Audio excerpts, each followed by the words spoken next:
우리말 법화경 묘법연화경 제4권 제10법사품. 그때 세존께서는 야광보살을 비롯한 8만 명의 여러 대보살들에게 이르시었다. 야광보살이여, 그대는 이 대중 가운데에서 한량없는 하늘천신, 용왕, 야차와 건달바, 아수라, 가루라, 긴나라, 마우라가 같이 사람인 듯 하면서 아닌 이들과 성문을 구하거나 벽지불을 구하거나 불도를 구하는 비구, 비구니, 우바세, 우바이들을 보고 있느냐? 이와 같은 무리들이 다 부처님 앞에서 율법 연화경의 한 개송이나 한 구절을 듣고 하다못해 한 생각 찰나라도 따라서 기뻐한다면 내가 전부 수기를 주리니 반드시 안욕따라 삼맥 삼보리를 얻으리라. 부처님께서 야광보살에게 계속 이르셨다. 또 열애가 열반한 뒤에 누구라도 묘법 연화경을 듣되 심지어 한 개송이나 한 구절을 듣고 한순간 찰나라도 기뻐한다면 마찬가지로 내가 그에게 안욕따라 삼맥 삼보리의 수기를 주노라. 또 가령 어떤 사람이 묘법 연화경에서 그 중의 한 개송이라도 받아 지니고 읽고 외우며 남을 위해 설명해주고 베껴 쓴다고 하자. 뿐만 아니라 이 경책을 부처님과 같이 소중히 생각하여 꽃과 향, 영락, 가루향, 바르는 향, 사르는 향, 비단, 일산, 깃발, 의복과 악기 등 여러 가지로 공양하고 하다못해 합장이라도 해서 공경한다면 야광보살이여 마땅히 잘 명심하여라. 그 모든 사람들은 이미 일찍이 10만억 부처님들께 공양하였고 모든 부처님들 처소에서 대원을 성취하였으나 중생들 불쌍히 여겨서 다시 이 인간 세계에 태어난 자들이니라.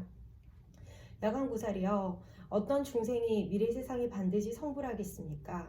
라고 누군가가 질문한다면 응당 앞에서 언급한 이런 모든 사람들이 미래 세상에 반드시 성불한다고 대답하여라. 왜냐하면 가령 어떤 선남자 선녀인이 법화경에서 그 중의 한 구절만 받아 지니고 읽고 외우며 남을 위해 해설해주고 베껴 쓴다고 하자. 게다가 꽃과 향, 영락, 가루향, 바르는 향, 사르는 향, 비단일산, 깃발, 의복, 악기 등 여러 가지로 경책에 공양하고 합장하여 공경한다면 그 사람은 모든 세상 사람들이 응당 우러러보고 받들어야 할 뿐이기 때문이니라. 따라서 열애를 공양하듯이 그를 공양해야 하나니 그 사람은 마땅히 대보살임을 유념하도록 하라. 즉 이미 안욕따라 삼맥 삼보리를 성취했으나 중생을 가엾이 여기어 원력으로 이 세상에 태어나 묘법 연화경을 자세히 연설하며 분별하는 것이니라. 하물며 법화경 전체를 다 수지하여 읽고 외우며 여러 가지로 공양 올리는 사람이야 두말할 것이 있겠느냐. 야광보살이여, 마땅히 잘 명심하여라. 그 사람은 스스로 청정한 업보를 포기하고 내가 열반에 든 뒤 후세의 중생들을 가엾이 여기어 오탁 악세에 태어나 자세히 이 경전을 연설하는 것이니라. 만약 그 선남자 선녀인이 내가 열반한 뒤에 가만히 한 사람을 위해 법화경에서 그 중에 한 구절만이라도 말해준다면 마땅히 새겨 듣도록 해라. 그 사람은 곧 열애의 심부름꾼이며 열애가 보는 자로서 열애의 일을 하는 사람이니라. 하물며 대중 가운데에서 널리 많은 사람들을 위하여 설법하는 사람이야 더 말할 나이가 있겠느냐. 야광보살이여, 만약 어떤 못된 사람이 나쁜 마음으로 일겁 동안 부처님 앞에 나타나서 항상 부처님을 헐뜯고 욕할지라도 그 죄는 오히려 가볍다고 할 수 있으리라. 그러나 어떤 사람이 한마디라도 나쁜 말로써 법화경을 읽고 외우는 제가 신도나 출가한 스님을 헐뜯고 비방한다면 그 죄는 훨씬 더 무거우니라. 야광보살이여, 만약 어떤 이가 법화경을 읽고 외우면 마땅히 잘 명심하여라. 그 사람은 부처님의 장엄구로서 스스로 장엄하는 것이나 마찬가지이니 곧 열애께서 어깨에 업고 계신 셈이니라. 따라서 그가 가는 곳마다 응당 따라가서 예배하고 일심으로 합장하며 공경히 공양하고 존중하며 찬탄해야 하느니라. 그래서 꽃과 향, 영락, 가루향, 바르는 향, 사르는 향, 비단일산, 깃발, 의복, 맛있는 음식물을 올리고 여러 악기들을 연주하여라. 즉 인간 세상에서 구할 수 있는 최고 좋은 공양물로 그에게 공양하도록 하여라. 그리고 마땅히 하늘나라 보배를 가져다 뿌려드리되 천상의 보배산이라도 받들어 헌납해야 하리라. 왜냐하면 그 사람이 환희심으로 살법할 때에 잠깐이라도 이 법문을 듣게 되면 마침내 안욕따라 삼맥 삼보리를 얻게 되기 때문이니라. 그때 세존께서 거듭 의미를 표현하시고자 개송으로 말씀하셨다. 만약 부처님 경지에 머물러 자연지혜를 성취하고 싶거든 항상 마땅히 성심껏 법화경 수지자를 공양하여라. 그 어떤 이가 일체 종지를 빨리 얻고자 하거든 본인도 마땅히 법화경을 수지할 것이며 아울러 법화경 수지하는 다른 이도 공양하여라. 만약 누군가 능히 법화경을 수지하거든 마땅히 명심하여라. 그는 부처님의 심부름꾼으로 모든 중생들을 불쌍히 여기는 자이니라. 법화경을 수지하는 모든 이들은 청정한 불국세계를 버리고 중생을 가엾이 여겨서 이곳에 태어난 것이거늘 마땅히 그런 사람들은 나고 싶은데 자유자재하여 능히 이 옥탑악세에서 상세히 위없이 높은 진리를 설법한다는 걸 명심하고 하늘의 아름다운 꽃과 향, 하늘나라 보배로 장식한 의복과 하늘의 훌륭하고 값진 보배들로서 설법하는 자에게 공양하여라. 내가 열반한 뒤 오타각세에서 능히 법화경 수지하는 이에게 마땅히 합장하고 예비하되 세존께 공양 올리듯이 할지니 맛있는 진수성찬 그리고 여러가지 의복으로 그 불자에게 공양 올리고 잠깐이라도 법문을 듣도록 하여라. 만약 능히 후세에 이 경을 수지하는 이들은 내가 그들을 인간세계에 보내어 여러의 교화 사업을 하도록 하는 것이니 만일 7 동안이나 항상 나쁜 마음 먹고 성난 얼굴로 부처님 비방한다면 한량없는 중죄를 얻겠지만 그 어떤 이가 법화경을 독송하며 수지하는 자를 잠깐이라도 욕한다면 부처님 욕한 죄보다 훨씬 더 무거우니라. 어떤 사람이 부처님 경지를 구하여 7 동안 합장한 채 내 앞에서 무수한 개송으로 찬탄한다면 부처님을 찬탄했기에 한량없는 공덕을 얻겠지만 법화경 수지자를 찬탄한다면 그 복이 훨씬 더 많으리니 80억 것 동안 가장 좋은 물건과 찬송하는 말, 그윽한 향, 맛있는 음식, 부드러운 의복으로 법화경 수지자를 공양하여라. 이와 같이 공양하고 나서 잠깐 법문을 듣더라도 스스로 매우 기뻐하며 내 지금 엄청난 이익을 얻었다 할지니 야광구살이여 지금 그대에게 말하건대 내가 설한 많은 경전들 가운데 법화경이 가장 제일이로다. 그때 부처님께서 다시 야광보살 마하살에게 이르시었다. 내가 설한 경전들은 자그마치 무량 1000만억까지로 과거에 이미 설했으며 현재 설하고 있을 뿐 아니라 미래에도 설할 것이니라. 그러나 그 가운데에서 이 법화경이 가장 믿기 어렵고 이해하기도 어려우니라. 여광보살이여 이 경전은 모든 부처님들께 비밀이 간직하시는 중요한 법장이니라. 그러므로 아무렇게나 퍼뜨려서 함부로 사람들에게 전하지 말지어다. 이는 모든 부처님 세존께서 소화하시는 가르침으로 예로부터 여태껏 완전히 드러내어 설한 적이 없었느니라. 왜냐하면 이 경전은 열애가 눈앞에 버젓이 살아있어도 원망과 질시가 많기 때문이니 하물며 열애가 열반한 뒤에는 오죽이나 비방하는 소리가 들리겠느냐. 야광구살이여 마땅히 잘 명심하여라. 열애가 열반한 뒤에 이 경을 써서 지니고 읽고 외우며 공양하고 다른 사람을 위해 설명해 주는 이는 열애가 곧 옷자락으로 감싸주며 또 현재 다른 세계에 계시는 모든 부처님들께서도 보호해 주시느니라. 그 사람은 큰 믿음과 힘과 서원의 힘과 성근의 힘이 있나니 마땅히 잘 명심하여라. 그 사람은 열애와 함께 거주하며 열애가 손으로 그의 머리를 쓰다듬어 주시느니라. 야광보살이여 이 경을 읽거나 쓰거나 설하거나 외우거나 하여 어디든 이 경책이 있는 모든 곳에는 당연히 7보탑을 세워야 하느니라.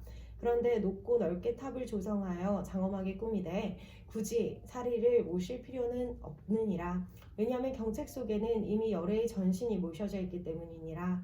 따라서 그 탑에 마땅히 온갖 꽃과 향, 영락, 비단, 일산, 깃발 그리고 각종 악기들을 연주하며 노래와 찬송으로 공양하고 공경하며 존중히 찬탄해야 하느니라. 만약 누군가 그 탑을 보고 예배하고 공양한다면 그 사람들은 모두 안욕다라 산맥 산보리에 가까워졌음을 명심하도록 하라. 여광보살이여 흔히 보살도를 닦고자 하는 제가신도나 출가한 스님이 만일 이 법화경을 보고 듣고 읽고 외우며 써서 간직하지 않고 공양하지 않는다면 마땅히 잘 명심하여라. 그 사람은 보살도를 제대로 잘 닦지 못하고 있는 자이니라. 그에 반해 누군가 이 경전을 듣고 읽는 자가 있다면 그야말로 능히 보살도를 제대로 잘 닦고 있는 자이니라. 부처님의 깨달음을 구하는 어떤 중생이 법화경을 보거나 듣고 들은 뒤에는 믿고 이해하려 수지한다면 그는 분명 안욕따라 삼맥삼보리에 가까워졌음을 각별히 명심하도록 하여라. 여강구살이여, 가령 어떤 사람이 목이 말라서 물을 구하느라 저 높은 언덕에서 우물을 파내려 가고 있다고 하자. 그런데 여전히 마른 흙만 보게 된다면 물이 아직 멀리 있다고 짐작하게 마련이니라. 하지만 계속 공들여 포기하지 않고 파내려 간다면 젖은 흙이 나오는 걸 보게 되리라. 점점 더 파서 마침내 질척질척한 진흙탕이 나오게 되면 그 사람은 마음속으로 물이 곧 나올 것을 분명히 알게 되리라. 보살도 또한 그와 같아서 이 법화경을 아직 듣지 못한 상태이고 이해하지 못한 상태이며 닦아 나갈 수 없는 상태라면 마땅히 명심하여라. 그런 사람은 안육다라 삼맥삼보리를 이루려면 아직도 한참 멀었느니라. 그러나 만약 법화경을 듣고 이해하며 깊이 사색하여 닦아 나간다면 틀림없이 안육다라 삼맥삼보리에 가까워졌음을 알게 되리라. 왜냐하면 모든 보살들이 얻으려는 안육다라 삼맥삼보리가 모두 이 법화경 속에 설해져 있기 때문이니라.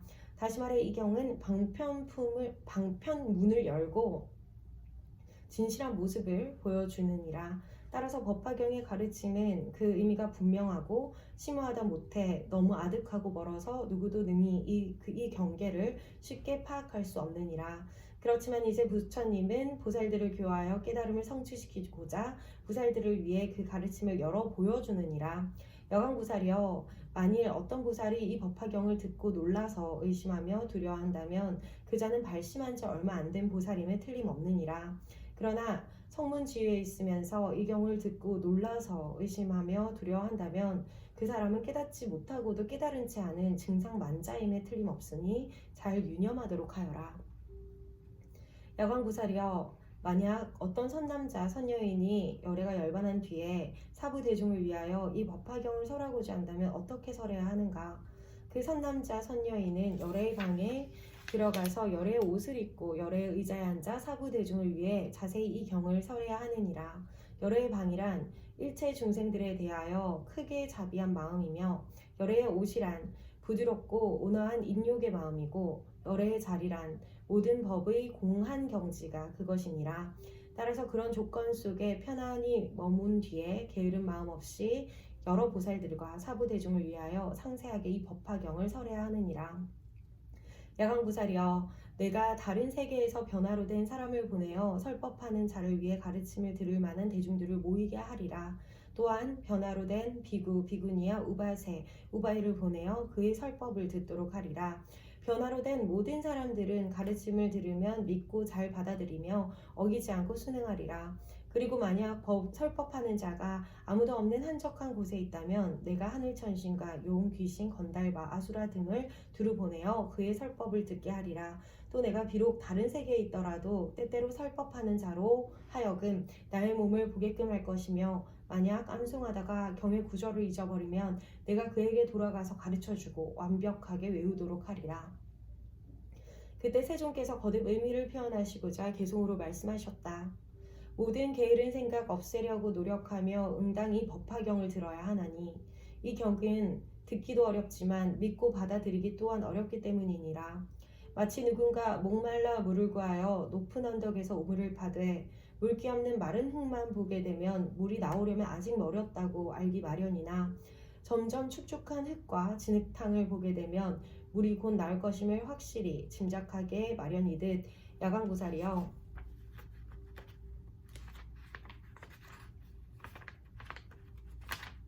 마땅히 잘 명심하여라. 이와 같이 모든 사람들이 법화경을 듣지 못하면 부처님 지혜 얻기가 매우 아득한 일이나 성문 소승법의 한계를 명확히 밝혀낸 이 깊은 경전이야말로 경전들 중의 왕이란 말씀을 듣고 깊이 사색한다면 이들은 부처님 지혜에 거의 다다른 상태임을 알라. 만약 누군가 이 경을 설하려면 응당 열애의 방에 들어가 열애의 옷을 입고 열애의 자리에 앉아 대중 가운데에서 두려움 없이 널리 분별하여 자세히 설할지니 대자비로 방을 삼으며 부드럽고 온화한 인욕의 옷을 입고 모든 법이 공한 경지를 법좌로 삼아 그런 조건 속에서 중생을 위해 설법하되 만약 이 경을 설할 때 어떤 사람이 나쁜 말로 욕하며 칼과 작대기와 기와 돌로 때리더라도 부처님 생각하고 응당 참아야 하느니라. 나도 천만억 세계에서 깨끗하고 견고한 몸 나타내어 무량 억겁 동안 한량없이 중생 위에 설법하리니 내 열반한 뒤에 이 경전을 설하는 이에게는 변화로 된 비구 비구니와 청신사 청신녀 보내어 법사를 공양하도록 하며 많은 중생들 인도하고 소집하여 법을 듣게 하리라. 만일 누군가 법사에게 나쁜 마음을 먹고 칼과 몽둥이 기와 돌로 해치려 한다면 즉시 변화로 된 사람 보내어 법사를 지키고 보호하게 하며 만약 설법하는 사람이 홀로 고요한 곳에 있으며 적막하고 아무도 없는 곳에서 이 경전을 읽고 외우거든 내 그때 청정한 광명의 몸을 나타내어 혹 그가 굴길을 잊어버려서 막히게 되면 그를 위해 일러주어서 막히지 않고 통달케 하리라. 만약 누군가 이런 공덕을 갖추고 혹 사부 대중을 위해 설하거나 외진 곳에서 경을 읽고 외우면 모두 나의 몸을 볼 것이니 만일 그가 외딴 곳에서 있다면 내가 하늘 천신과 용왕 야차와 귀신들을 보내어 청법 대중이 되도록 하되 그는 설법하기를 좋아하고 내용을 분별함에 전혀 막힘이 없는 데다 모든 부처님들의 가호를 받고 있으므로 대중들로 하여금 기쁘게 할 수 있으리라. 법사를 가까이 모시게 되면 빨리 보살도를 완성할 것이고 그 법사의 말에 수순하여 배운다면 항아의 모래알처럼 많은 부처님들을 뵙게 되리라. 감사합니다. 제10법사품이었습니다. 감사합니다. 뭔가 사명을 받는 듯한 느낌이네요. 법화경을 알게 돼서 정말 행복합니다. 제 장래희망은 부처님이 되는 거고 인간의 나중에 지혜를 많이 얻게 된다면 나중에 정말 법사가 되고 싶습니다. 아직 너무 멀었다. 왜 법화경이 어려운지 알겠어요.